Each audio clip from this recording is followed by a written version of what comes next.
hazelnuts are back this year, again in the same spot. This one's not looking so good, but we do have a little guy down here, and hopefully some more will come up. This one is pretty decent. Nice big one. I think something might have been eating at this, which is why it's kind of shriveled up on that side. But hopefully we get more. That's not really much to fry up. And when you fry them up, they shrink by about a quarter their size. So at least maybe we'll just let them get old and try and spread some spores around this year to get more for next year. Let's go see if we can slowly sneak up on the snakes.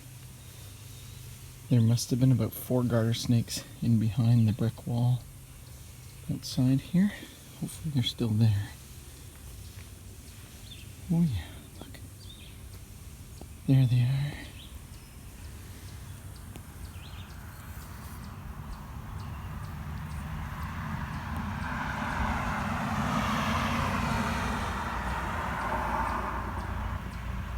Just loving this place. Love the warmth of the brick. Or maybe there's just 3 of them.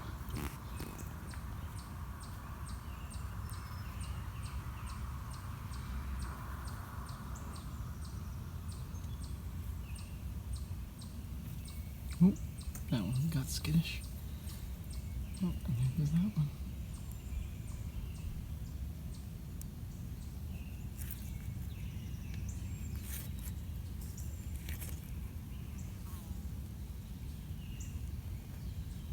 See how close we can get.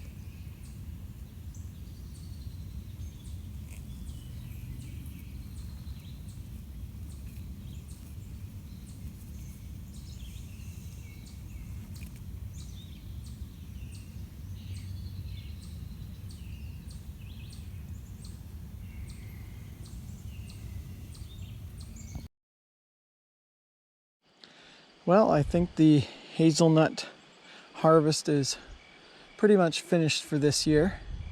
We've been taking them little by little, and I just did a final go through today. There's probably a few at the very top, but I'm not going to bother with those.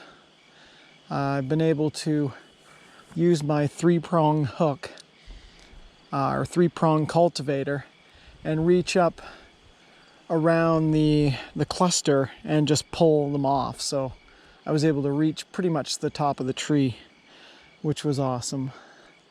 I just sort of discovered that that tool works great for picking them way up high, and also for pulling down the branches to reach them. Nothing better than nuts drying in the sun. This is off of a rat cage actually, and it works perfectly for drying them and keeping the critters out. And it even has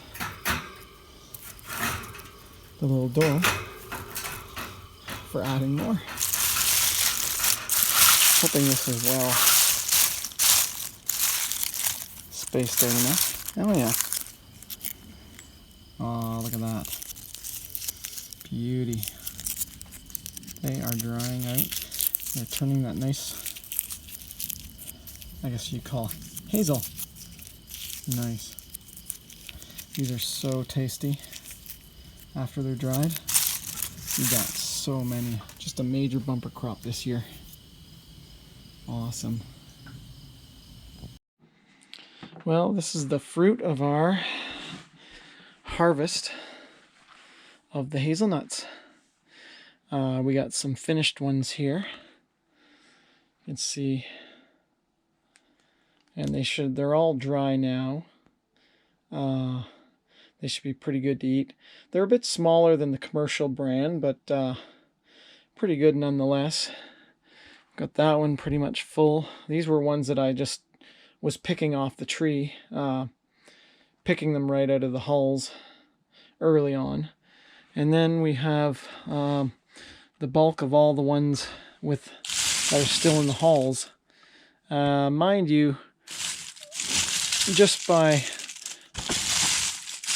agitating them in a container or a barrel or something like that should release a lot of them out of their hulls, and then the rest we'll have to kind of pick out. So, but yeah, it's been quite an amazing year for them. We didn't have the critters finding them this year and snatching them all on us, so that was kind of good. I'll show you a little trick for cracking these nuts.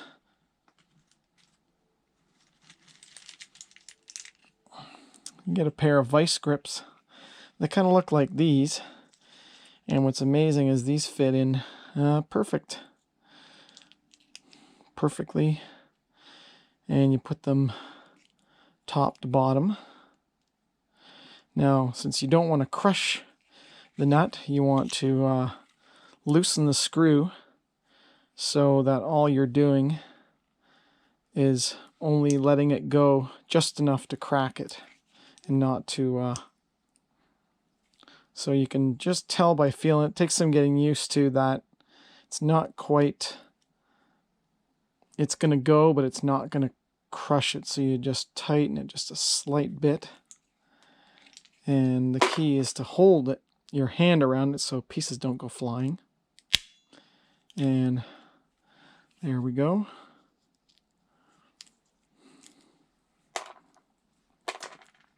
And voila, there you go. And by doing it up to down, it tends to make the sides go outward, rather than if you did it from this side, it would tend to crush inward. So you get a lot less damage to the nut. Yeah, works great. Vice grips are not just tools for, well, I guess you can use them for screwing nuts, but you can also use them for cracking them.